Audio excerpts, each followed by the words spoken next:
حول ولا قوة إلا بالله العلي العظيم. لا حول ولا قوة إلا بالله العلي العظيم.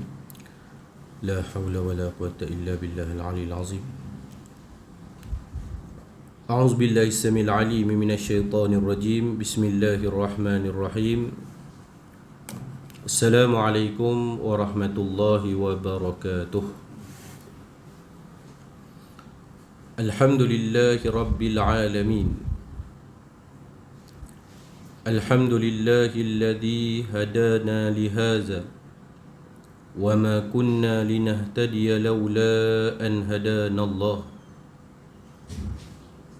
أشهد أن لا إله إلا الله وحده لا شريك له وأشهد أن محمدا عبده ورسوله. اللهم صل على سيدنا ونبينا وحبيبنا وشفيعنا وقرة أعيننا وقدوتنا على حبيبنا محمد بن عبد الله الأمين وعلى آله وصحبه ومن تبعهم بإحسان إلى يوم الدين.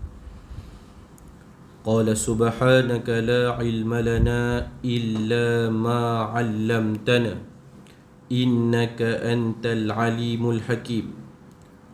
قال رب اشرح لي صدري ويسر لي أمري واحلل عقدة من لساني يفقه قولي.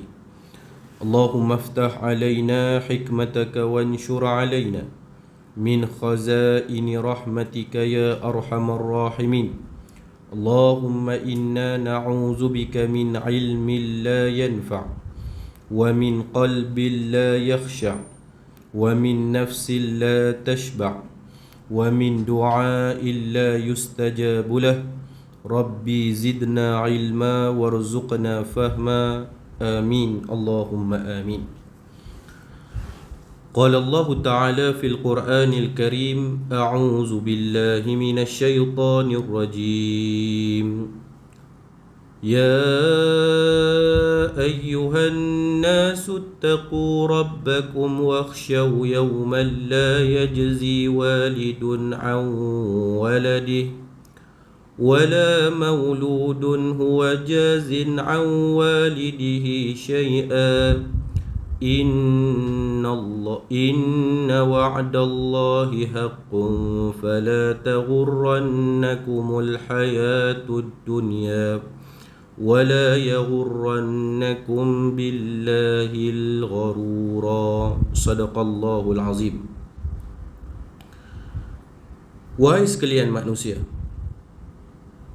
bertakwalah kepada Tuhan kamu dan takutilah akan hari akhirat yang padanya seorang ibu ataupun ayah tidak dapat melepaskan anaknya daripada azab dan dosanya,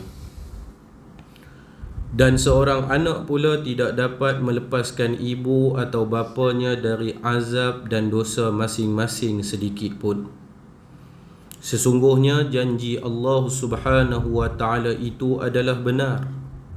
Maka janganlah kamu diperdaya oleh kehidupan dunia, dan jangan pula kamu diperdaya oleh bisikan dan ajaran syaitan yang menyebabkan kamu berani melanggar peraturan dan perintah Allah.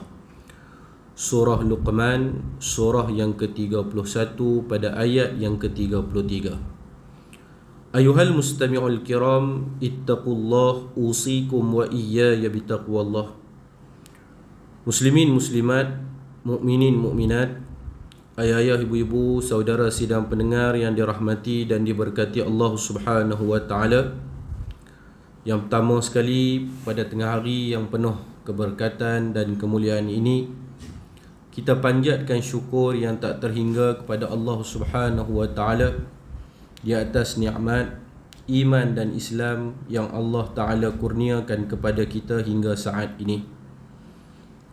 Yang kedua, sekali lagi kita panjatkan syukur yang tak terhingga kepada Allah Subhanahu wa ta'ala di atas nikmat kesihatan, ketenangan, kelapangan yang masih diberikan oleh Allah Subhanahu wa ta'ala kepada diri kita. Tuan-tuan yang dirahmati Allah, manusia dia tidak akan mengenal erti kehilangan selagi mana Allah masih terus memberi kepadanya nikmat demi nikmat, sehinggalah nikmat itu ditarik daripada dirinya, maka di saat itu barulah dia mengenal erti syukur kepada Allah. Hari ini syukur kita sihat, dalam keadaan tenang, dan tiap-tiap hari kita hidup bangkit, semua nikmat yang Allah bagi cukup sempurna. Mata boleh tengok elok, kaki boleh berjalan elok, tangan boleh angkat elok, telinga boleh dengar elok. Tapi nanti sampai satu masa nikmat-nikmat ni Allah Ta'ala tarik, bangun-bangun daripada tidur, tiba-tiba mata tak boleh tengok, telinga tak boleh dengar, kaki tak boleh bergerak. Masa itulah baru manusia akan tahu, ya Allah, dulu Hang bagi nikmat-nikmat ni aku tak bersyukur. Kaki yang kau bagi aku tak guna pada jalan kebaikan, lidah yang kau bagi aku tak guna pada jalan kebaikan, telinga yang kau bagi aku tak guna pada keadaan yang sepatutnya. Jadi selalulah bersyukur kepada Allah di atas nikmat-nikmat yang banyak Allah Ta'ala bagi kepada kita. Allah pun sebut, wa in ta'uddu ni'matallahi la tuhsuha. Nah, sekiranya kamu nak hitung akan nikmat-nikmat yang Allah bagi kepada kamu, nescaya tidak terhitung akan nikmat-nikmat tersebut. Kerana kebanyakan manusia dia rasa dia sihat sebab dia jaga kesihatan tubuh badan, ataupun ambil suplemen, ataupun buat apa-apa perbuatan. Sedangkan nikmat sihat itu adalah anugerah yang sangat istimewa daripada Allah kepada orang-orang yang reti berterima kasih. Yang ketiga, sekali lagi kita bersyukur pada tengah hari ini Allah bagi kita peluang untuk sama-sama berada di dalam majlis ilmu yang penuh keberkatan. Maka betulkan niat, tujuan kita berada dalam majlis ilmu ni tidak lain dan tidak bukan adalah untuk menimba ilmu pengetahuan, mengeluarkan diri kita daripada kejahilan kepada hidayah petunjuk Allah Subhanahu wa Ta'ala. Sekiranya niat kita betul, maka selamatlah kita. Tapi sekiranya niat kita tak betul, maka hanya beroleh penat dan lelah semata-mata. InsyaAllah pada tengah hari ini kita nak tengok sepotong hadis Nabi sallallahu alaihi wasallam. Qala al-musannif rahimahullahu ta'ala wa nafa'ana bi'ulumihi wa 'ulumikum fid darain amin Allahumma amin. An Abi Hurairah radhiyallahu anhu anin Nabi sallallahu alaihi wasallam qala man naffasa an mu'minin kurbatan min kurabid dunya naffasallahu anhu kurbatan min kurabi yaumil qiyamah wa man yassara ala mu'sirin yassarallahu alaihi fid dunya wal akhirah wa man satara musliman satarahu Allahu fid dunya wal akhirah wallahu fi aunil abdi ma kana al abdu fi auni akhihi wa man salaka tariqan yaltamisu fihi ilma sahhalallahu lahu bihi tariqan ilal jannah wa majtama'a qaumun fi baitin min buyutillahi yatluna kitaballah wa yatadarasunahu bainahum illa nazalat alaihimus sakinah wa ghashiyatuhumur rahmah al malaikah wa dhakarahumullahu fi man 'indah wa man batta'a bihi 'amaluhu lam yusri' bihi nasabuh atau kama qala rawahu Muslim. Daripada Abu Hurairah radhiyallahu anhu, daripada Nabi sallallahu alaihi wasallam bersabda, barang siapa yang melapangkan satu kesusahan dunia daripada seorang mukmin, maka Allah Subhanahu wa Ta'ala melapangkan darinya satu kesusahan di hari kiamat. Barang siapa yang memudahkan urusan orang yang berada di dalam kesulitan, maka Allah Azza wa Jalla memudahkan baginya dari kesulitan di dunia dan di akhirat. Barang siapa yang menutupi keaiban seorang Muslim, maka Allah Subhanahu wa Ta'ala akan menutupi keaibannya di dunia dan di akhirat. Allah Subhanahu wa Ta'ala sentiasa menolong seorang hamba selama hamba tersebut menolong saudaranya. Barang siapa yang menempuh jalan untuk menuntut ilmu, maka Allah akan memudahkan baginya jalan menuju ke syurga. Tidaklah suatu kaum berkumpul di suatu rumah Allah Subhanahu wa Ta'ala untuk membaca kitabullah dan mempelajarinya, di antara mereka melainkan ketenteraman akan diturunkan ke atas mereka.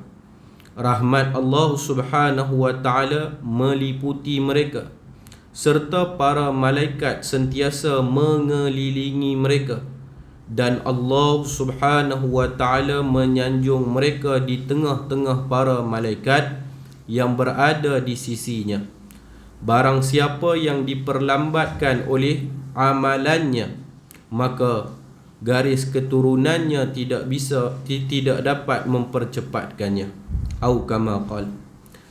Muslimin yang dirahmati Allah, takhrij ni maksud dia, hadis ni telah pun dikeluarkan oleh sebahagian besar para ulama di dalam ilmu hadis, dan status hadis ini adalah hadis sahih. Di antaranya hadis ini kita boleh lihat di dalam kitab Sahih Muslim pada hadis yang ke-2699, di dalam Sunan Imam Ahmad jilid yang kedua pada hadis yang ke-252, ada juga di dalam Sunan Abi Dawud, At-Tirmizi, Ibnu Majah, Ad-Darimi, Ibnu Hibban, Al-Hakim, Al-Baghawi dan Ibnu Abdul Bar. Makna dia hadis ni sangat kuat. Hadis yang kita baca tengah hari ini tidak lain dan tidak bukan iaitu berkenaan dengan akhlak seorang Muslim. Ini cerita tentang akhlak seorang Muslim. Kalau ditanya kepada diri kita hari ini, apakah kita orang yang berakhlak? Mesti semua orang kata, saya orang yang berakhlak. Tetapi soal dia, akhlak di dalam Islam ni ada banyak cabang dia. Salah satu daripada cabang akhlak iaitu hadis yang kita tengok pada tengah hari ini. Untuk peringatan kepada diri saya dan kita semua, tuan-tuan yang dirahmati Allah, adanya kita di atas dunia ini disebabkan oleh kehendak Allah Ta'ala. Bukan adanya kita di atas dunia ni disebabkan kerana keturunan kita, ataupun ibu dan ayah kita, ataupun siapa sahaja. Kena ingat, adanya kita di atas dunia ni atas kehendak Allah. Sama macam tuan-tuan yang duduk di dalam rumah Allah pada tengah hari ni. Adanya kita di dalam tempat ibadah ni adalah disebabkan kerana kehendak Allah. Allah kalau tidak berkehendak, janganlah buat apa pun, nescaya tak boleh untuk kita nak dapat apa yang kita berkehendak.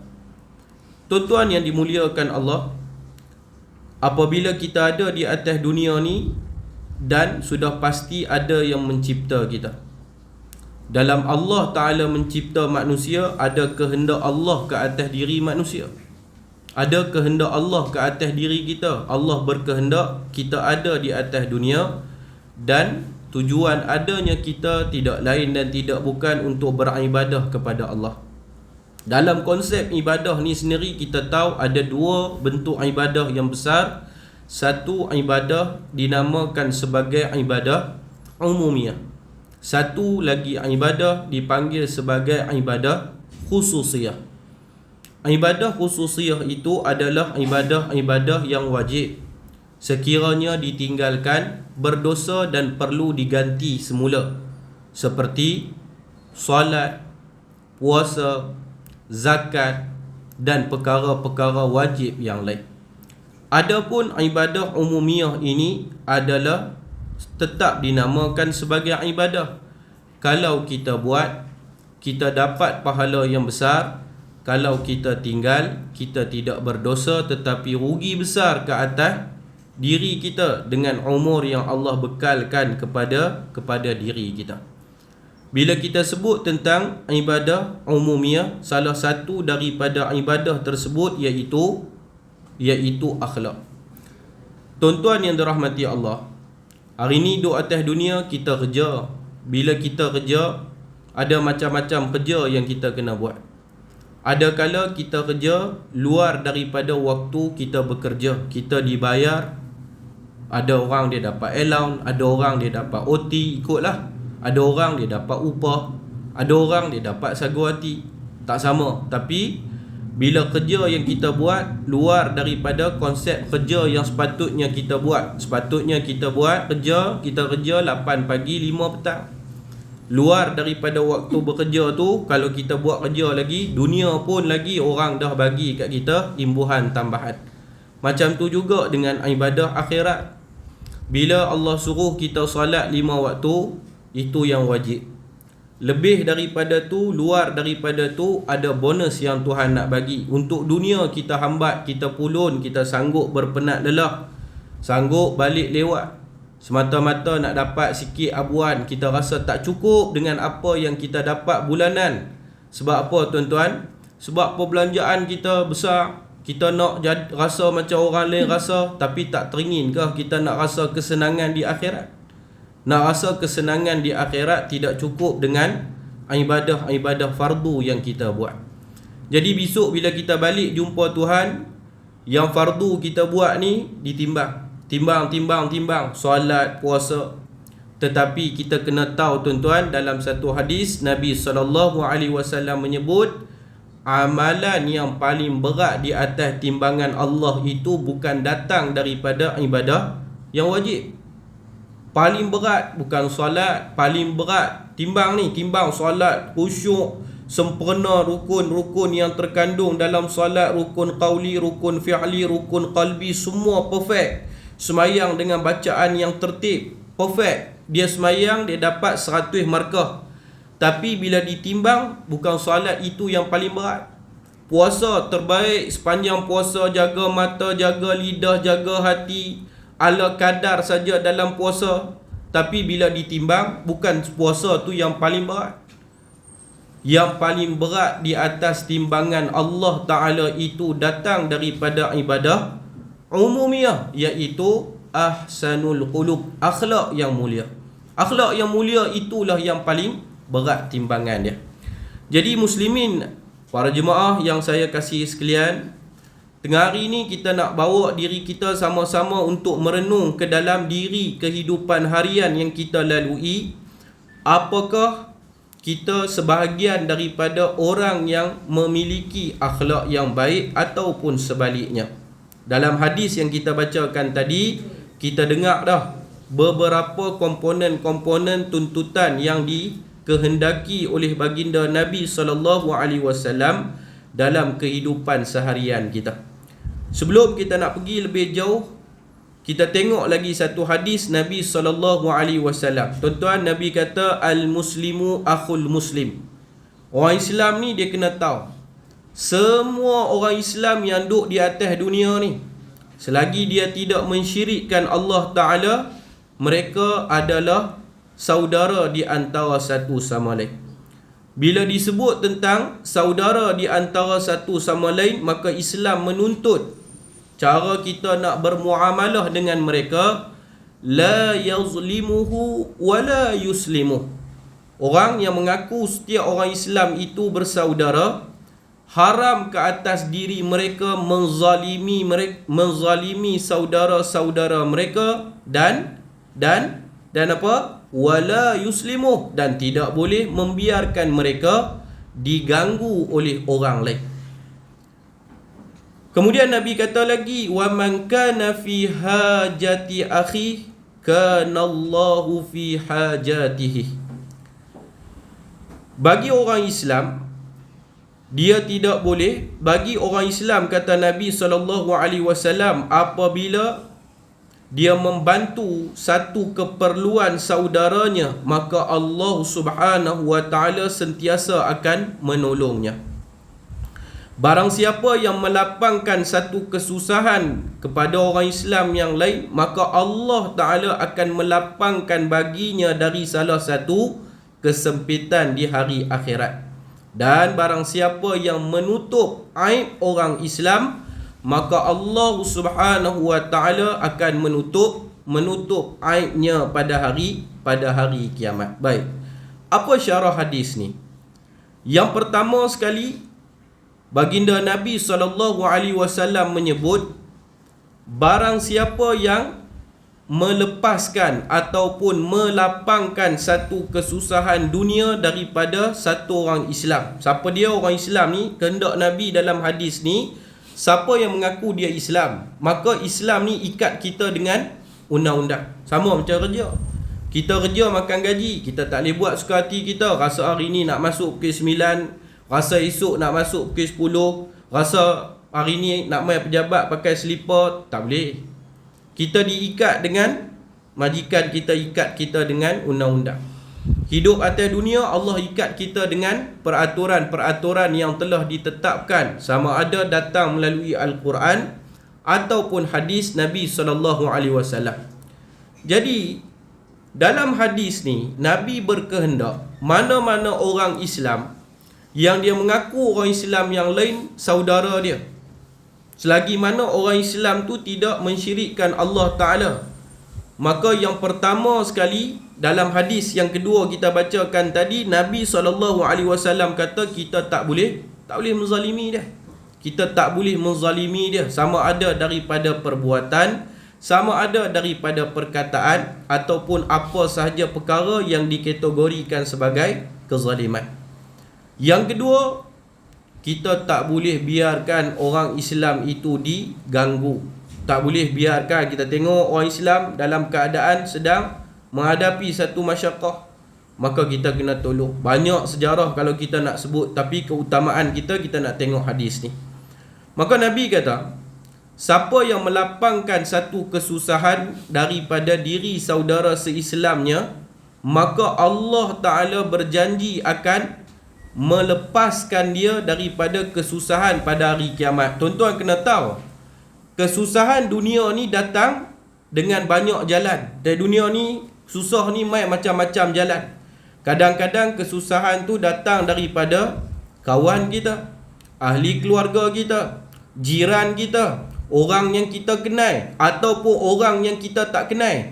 Yang mana kesusahan ini Allah sendiri berkehendak kena ke atas diri kita. Tuhan nak uji kita. Dan apatah lagi di hari akhirat, kesusahan yang datang tu tak ada kena-mengena dengan manusia dah. Ini kita rasa payah ni mai daripada kawan ni. Usahalah cari jalan macam mana pun nak pujuk kawan tadi ni supaya melepaskan kita daripada satu kesusahan.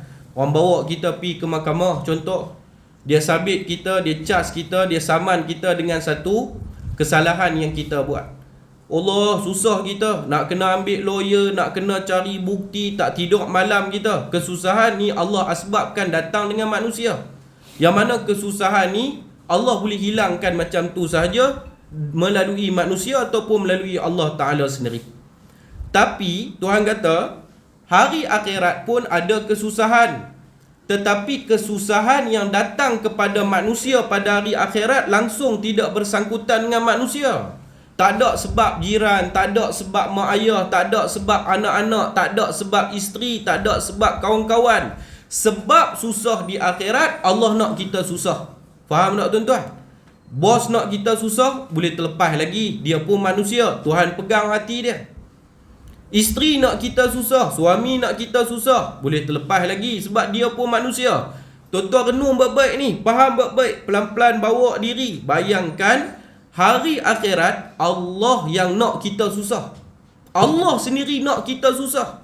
Yang mana kesusahan ini datang daripada kehendak Allah.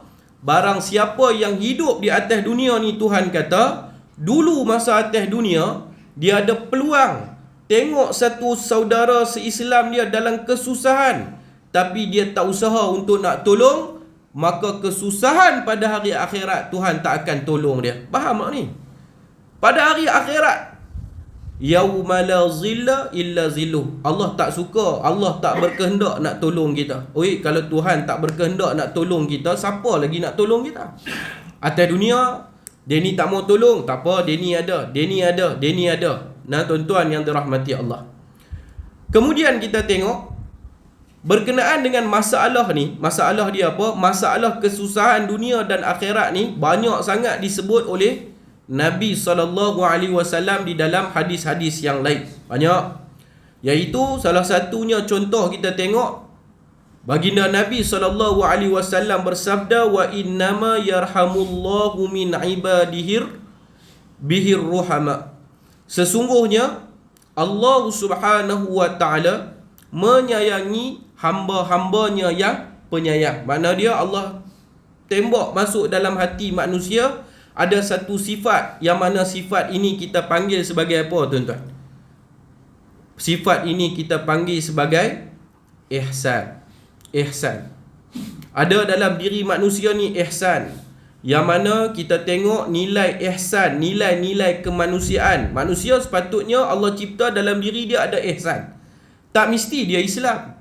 Kafir pun dalam diri dia ada ihsan. Tak semestinya dia ada agama. Dia tak ada agama sekalipun, andai kata dia manusia, mesti dalam diri dia ada ihsan. Sedangkan binatang mempunyai ihsan kepada anak dia, apatah lagi manusia yang mempunyai akal dan hati untuk mereka berfikir. Mana mungkin satu orang manusia yang hidup dia tidak mempunyai ihsan. Tuan-tuan kena tahu, bila kita tengok satu orang Islam dalam keadaan susah, tidak lahir sikit pun simpati dalam diri kita, ini masalah besar. Itu tanda kita punya hati dalam keadaan hitam, dalam keadaan diselubungi oleh sifat-sifat yang tidak sepatutnya ada dalam diri kita. Para jemaah yang dimuliakan Allah Ta'ala, ada 3 perkataan penting dalam hadis ni yang kita kena tengok. Yang pertama sekali, Nabi kata apa? Kurbatan. Kurbatan ini kalau diterjemahkan al-kurbah. Kurbah dalam bahasa Melayu maknanya ialah kesempitan. Kesempitan, iaitu satu bebanan yang berat yang mengakibatkan seseorang itu menderita dengan penderitaan yang sangat berat dan susah. Faham tak? Ni kena faham baik-baik. Hadis ni bukan boleh terjemah ikut faham kita, kena tengok syarah hadis. Nabi kata tadi kurbatan. Kurbatan ni mai daripada perkataan kurbah. Kurbah ni apa dia? Satu bebanan yang berat yang ditanggung oleh seseorang yang mengakibatkan dia menderita dengan penderitaan yang sangat berat dan sangat sedih. Yang kedua, Nabi kata nafasa ataupun at-tanfis. Apa itu at-tanfis? Satu orang yang dia melihat saudaranya dalam kesusahan, dia berupaya untuk meringankan bebanan yang dideritai oleh saudara dia. Dan yang ketiga, perkataan yang terkandung dalam hadis ni iaitu at-tafrij, farraja. Apa makna dia? Yang tadi at-tanfis, makna dia ada sikit kemampuan untuk meringankan beban saudara dia. Berbeza dengan at-tafrij, dia ada kemampuan untuk melepaskan, menghilangkan bebanan penderitaan yang sedang ditanggung oleh saudara se-Islam dia. Para jemaah yang dimuliakan Allah Subhanahu wa ta'ala, Allah ni Tuhan yang memiliki alam semesta. Allah dia berjanji kepada setiap orang yang beriman, percaya dengan setiap janji-janji Allah. Siapa yang dia hidup di atas dunia, dia meringankan at-tanfis, belum at-tafriz lagi, meringankan satu kepayahan, kesulitan yang sedang dideritai oleh saudara se-Islamnya. Pada hari kiamat, bukan Allah meringankan kesusahan dia, tetapi pada hari kiamat Allah Subhanahu wa ta'ala hilangkan terus segala kesusahan yang sedang dideritai oleh orang Islam tadi ni. Tuan-tuan yang dimuliakan Allah Subhanahu wa ta'ala, satu orang Islam hidup di atas dunia ni, selain daripada berfikir untuk melakukan ibadah, dia mesti berfikir bagaimana untuk membantu saudara se-Islam dia yang lain. Bantuan yang dimaksudkan di sini tidak semestinya dengan harta benda. Dia boleh datang dengan berbagai-bagai jalan. Ini yang kata at-tanfis ataupun at-tafrih. Yang pertama, bantuan yang orang Islam boleh bagi kepada saudara se-Islam yang lain daripada sudut ilmu pengetahuan. Banyak orang Islam hari ini hidup dalam keadaan kejahilan. Dalam kejahilan. Tuan-tuan tahu, baru-baru ni ada muzakarah haji peringkat kebangsaan dibuat di Kota Baru, Kelantan. Jadi adalah di Malaysia ni ustaz-ustaz yang terpilih untuk kita hadir muzakarah tersebut.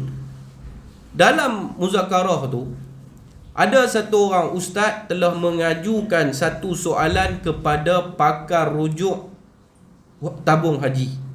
Dia ada pakar rujuk lah. Dia pakar untuk kita rujuk tentang hukum hakam masalah haji. Ustaz ni dia tanya kepada 3 orang panel yang sangat alim, syarat dengan ilmu pengalaman dalam menguruskan jemaah haji. Dia kata, Ustaz, sekarang ni kita tengok banyak jemaah ketika mana dalam kesusahan dalam melaksanakan ibadah haji, dia kata, Ustaz tolong jangan sesekali guna 3 perkataan ni dalam keadaan sulit. Yang pertama, jangan guna perkataan sabar. Jangan guna perkataan sabar. Yang kedua, jangan guna perkataan redha. Yang ketiga, jangan guna perkataan syukur. Apa kita nak kata tuan-tuan dengan orang Islam sedemikian? Pi buat haji. Pi buat haji. Dia bayar duit mahal-mahal. Tiba-tiba Allah uji dia.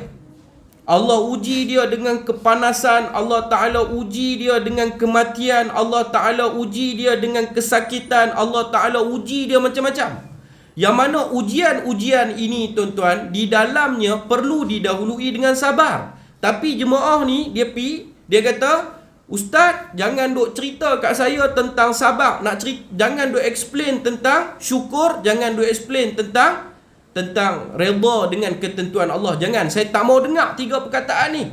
Sebab tu, yang pertama, dalam kaedah kita membantu orang Islam di sini tak semestinya dengan harta benda. Orang yang berakhlak, orang yang sentiasa pandang ke dalam diri dia, dia kesian kepada orang Islam ni, kesian kat dia.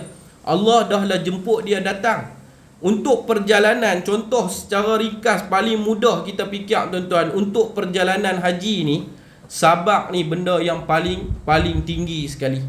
Bukan sabar ketika kita berada di tanah suci. Dari Malaysia lagi kena sabar dengan macam-macam tuntutan kehendak yang ditetapkan oleh pihak berkuasa. Bermula daripada prosedur-prosedur yang perlu kita lalui.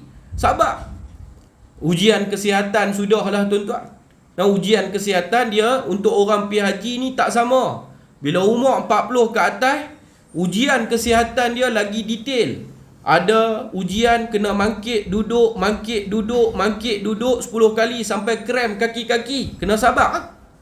Nak jadi tetamu Allah. Tiba-tiba ada orang Islam ketika dia hidup atas dunia, dia tak mau. Ketika dia diuji oleh Allah, dia tak mau dengar perkataan sabar. Ni orang yang dalam keadaan dia sedang menderita kesusahan. Bukan susah zahir, tapi dalaman dia susah. Iaitu bantuan yang orang Islam perlu bagi, fahamkan kepada mereka tentang ilmu. Ni cerita kata bantuan. Kita duk abang ustaz cerita pada tadi kan, siapa yang meringankan satu beban, nak tolong dengan apa? Tolong dengan ilmu. Tuan-tuan tengok berapa banyak masyarakat kita hidup hari ni dalam keadaan tidak mempunyai ilmu pengetahuan. Banyak dalam soal kehidupan harian. Yang kedua, bantuan yang boleh kita berikan iaitu dengan membimbing. Kita tengok ada saudara se-Islam kita tersesat jauh daripada kehidupan dunia. Sesat jauh daripada kehidupan dunia. Dia Islam, tapi dia minum arak. Dia Islam, tapi dia tidak menutup aurat. Dia Islam, tetapi dia memfitnah orang Islam yang lain. Kesian dia. Maka kita bantu dia dengan bimbing dia. Selain daripada tu, kita boleh nasihat dia. Kita boleh bantu dia dengan memberi saranan-saranan yang baik, ataupun dengan tenaga, ataupun dengan harta.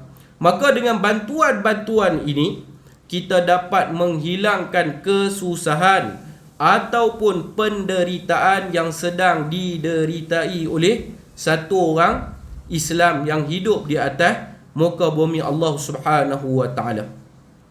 Bila satu orang Islam ni, Nabi kata, dia membantu orang Islam yang lain dengan seikhlas hati dia. Ini kena faham baik-baik. Ada orang dia tolong seseorang di atas dunia ni, dia mengharapkan balasan dan imbuhan. Jangan kita nampak balasan di sini, balasan berupa duit ringgit. Balasan pujian pun cukup dah. Kita tolong satu orang, kita tak harap apa-apa, puji sikit cukup lah. Puji sikit, korang-korang mention lah siapa yang tolong ni. Korang-korang habaq lah. Maka pada hari kiamat, tuan-tuan, hadis ni Nabi sebut, pada hari kiamat, manusia ni dia akan tuntut kepada Allah Ta'ala kebaikan yang dia dah buat. Tuan-tuan semua ni, saya pun yang buat kebaikan. Banyak kebaikan kita buat. Kita tolong orang yang jatuh tepi jalan. Kita tolong orang dalam keadaan hutang tak dapat selesai. Tiba-tiba pada hari kiamat kita bangkit, kita jumpa Allah, kita tuntut, ya Allah, aku ada buat kebaikan-kebaikan ni. Lalu malaikat kata kepada orang tadi ni, bukankah sudah pun dibalas kebaikan tersebut di dunia lagi? Kawan tadi ni pun terkejut. Dia kata, bila pula kebaikan yang aku buat tu dibalas? Bila dibalas? Tak dapat apa-apa lagi. Bukankah kamu mengharapkan pujian daripada orang yang kamu tolong tadi? Dan dia pun telah memuji kamu. Itulah balasan yang aku beri kepada kamu ketika di dunia dahulu. Maka di akhirat sudah tidak ada lagi balasan bagi diri kamu. Tak ada dah. Tak ada dah kebaikan tersebut. Ayah-ayah, ibu-ibu muslimin yang dirahmati Allah Subhanahu wa taala. Sebab tu setiap kali bila kita nak buat satu ibadah, Allah pun sebutkan, wa ma umiru illa liya'budullaha mukhlishina lahuddin. Padahal kami tidak perintahkan manusia untuk melakukan satu-satu perintah, sama ada ibadah umum ataupun khusus, melainkan mukhlishina lahuddin, benar-benar lahir di dalam hatinya sifat ikhlas kepada Allah Ta'ala. Maka pada hari akhirat, Allah Ta'ala akan memberi balasan yang terbaik, iaitu melepaskan dia daripada kesusahan, keperitan yang paling berat, yang paling sulit, yang sedang dia lalui pada hari tersebut. Muslimin, ayah-ayah, ibu-ibu yang dirahmati Allah Subhanahu wa Ta'ala, bila kita sebut tentang perihal kesulitan ni, ada orang dia teringat, dia terfikir, susah hari kiamat ni macam mana Ustaz? Bentuk kesusahan yang Allah datangkan pada hari kiamat. Tuan-tuan tengok, ada satu hadis, separuh je kita ambil hadis ni. Pada hari kiamat, kata Nabi SAW, yajma'ullahu yawmal qiyamati awwalina wal akhirina fi sa'idi wahidin. Pada hari kiamat, kita orang Islam beriman dengan hari kiamat. Tuan-tuan ingat, pasal apa adanya hari kiamat? Hari kiamat adalah hari Allah Ta'ala nak membalas setiap perbuatan yang dilakukan oleh manusia. Hidup atas dunia, buat baik, selamat kita. Hidup atas dunia, buat tak baik, kita cari penyakit di hari akhirat. Jangan pula kita jadi orang Islam seperti orang kafir. Tuan-tuan tahu kan, di dalam Al-Quran, pada juzuk yang ke-30 tu, kan juzuk 30 tu selalu orang panggil juz apa tu? Juz Amma. Satu soalan nak tanya. Sebab apa juzuk 30 ni dipanggil sebagai juz Amma? Siapa tahu? Sebab apa juzuk yang ke-30 ni dipanggil sebagai juz Amma? Saya tanya, saya jawab, tuan-tuan. Jawapan dia ialah, surah yang pertama di dalam juz Amma itu dimulakan oleh Allah Ta'ala dengan perkataan apa? Amma yatasa'alun. Tentang apa mereka bertanya? Tentang apa manusia bertanya? Anin naba'il azim, iaitu tentang satu berita besar.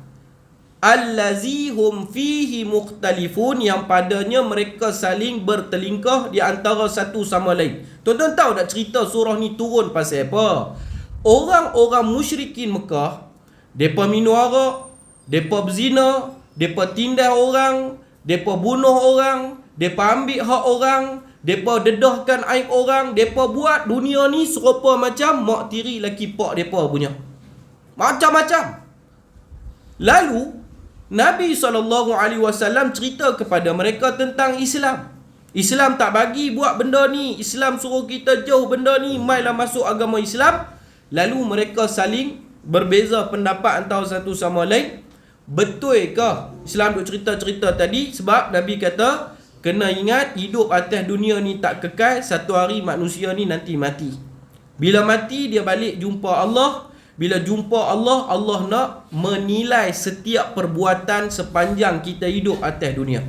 Wa man ya'mal misqala dzarratin khairan yarah. Kalau kita hidup atas dunia, kita buat baik, kita dapat balasan baik walaupun kebaikan itu sebesar zarah.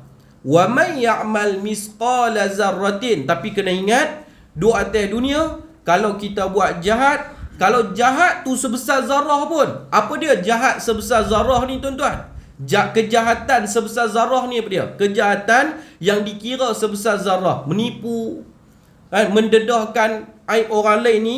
Tengok juga kategori-kategori dia.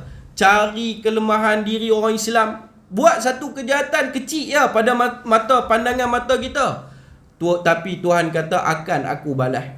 Maka musyrikin Mekah, dia tak boleh fikir dengan akal dia. Macam mana manusia dah mati, hancur lebur, duduk di dalam tanah, tiba-tiba nak dibangkitkan semula pada hari kiamat, nak dipertanggungjawabkan dengan apa yang mereka lakukan.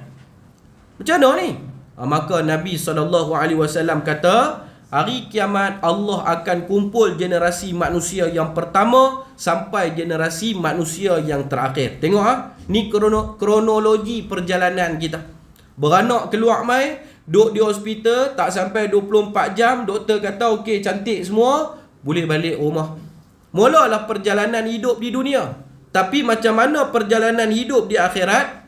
Bila tiupan sangkakala yang kedua, manusia bangkit daripada kubur dengan tubuh badan seperti hari kematian dia. Tuan-tuan, semua orang, Islam ke tak Islam ke, umat Nabi Adam ke, umat Nabi Nuh ke, umat Nabi Muhammad ke, laki ke, perempuan ke, hufatan, uratan, kama bada'na awwala khalqin nu'iduh. Dia bangkit daripada kubur dalam keadaan telanjang bulat dan tidak berkhitan, seperti mana hari kelahiran dia. Kita tahu, Aisyah tanya Nabi, ya Rasulullah, takkanlah orang yang ada pada ketika tu tak tengok aurat di antara satu sama lain? Nabi kata tak dan nak tengok dah wahai Aisyah. Nabi kata tak dan. Sebab apa? Sebab ada satu benda lebih besar daripada tu yang sedang mereka takut, iaitu Allah Ta'ala nak balas setiap perbuatan manusia. Tuan-tuan, bangkit, berjalan sampai di padang mahsyar. Sampai di padang mahsyar tadi, apa yang berlaku kat manusia? Allah berkehendak matahari itu didekatkan kepada manusia. Bawa main matahari tadi dekat dengan manusia. Bila dekat matahari dengan manusia, kita tahu macam-macam keadaan manusia pada hari itu. Matahari dekat dengan manusia ni tuan-tuan, berapa lama tempoh dia? Allah sebut khamsina alfasanah. Sekurang-kurangnya paling tidak 50,000 tahun tempoh dia. 50,000 tahun ni matahari nak salai. Satu Nabi kata, masa tu mulalah keringat manusia ni keluar, sampai buku lali, sampai pinggang, sampai paha, macam-macam ni. Kemudian mereka akan dipersoalkan tentang apa yang mereka lakukan dulu di dunia. Maka sebagai satu orang Islam yang beriman, penutup kepada cerita kita, hadis hari ini Nabi SAW menyebut, satu orang yang berakhlak mulia tuan-tuan, hidup atas dunia, dia usaha sedaya upaya dia untuk meringankan beban yang ditanggung oleh orang Islam yang lain. Bukan kita tambah penderitaan lagi. Isu dia sekarang kita tengok, Tuan-tuan, di Malaysia ni apa duk jadi kita pun tak tahu. Orang bercerai, kita duk pergi cari rumah tangga dia punya masalah, kita duk pergi buka aib dia, kita nak penjatuh diri dia. Ini bukan konsep yang dikehendaki oleh Islam. Islam tak suruh tuan-tuan buat benda-benda ni. Pasal apa tuan-tuan duk buat susah diri, duk pergi buat benda-benda yang Islam tak suruh? Yang Islam suruh, kita rasa kesian, simpati ke dia, kita pergi bantu dia dengan dua jalan saya sebut dah tadi. Yang pertama, at-tanfis, paling tidak pun ringankan sikit beban dia, bagi kata-kata semangat kat dia, motivate dia. Ataupun yang lagi baik daripada tu apa dia, iaitu at-takhrij, kita all out, bantu dia untuk keluarkan dia daripada masalah tu. Ini baru orang Islam yang hidup ikut cara Islam. Tapi kalau orang Islam, dia hidup ikut cara dia, kehendak dia, nafsu dia, akhlak yang buruk, dia akan tambah lagi masalah kepada orang Islam yang lain. Faham ke ni tuan-tuan? Ini kepentingan kita jadi orang Islam yang memahami tuntutan syariat agama Allah. Duk atas dunia ni sat, buat baik dapat baik, buat jahat kita nanti susah pada hari akhirat kelak. Mudah-mudahan perkongsian ni kita jadikan iktibar dan tauladan tuan-tuan, untuk terus kita berusaha menjadi hamba Allah yang saleh sampai hari kita balik bertemu Allah Subhanahu wa taala. Dan tutup majlis dengan tasbih kafarah dan suratul Asr.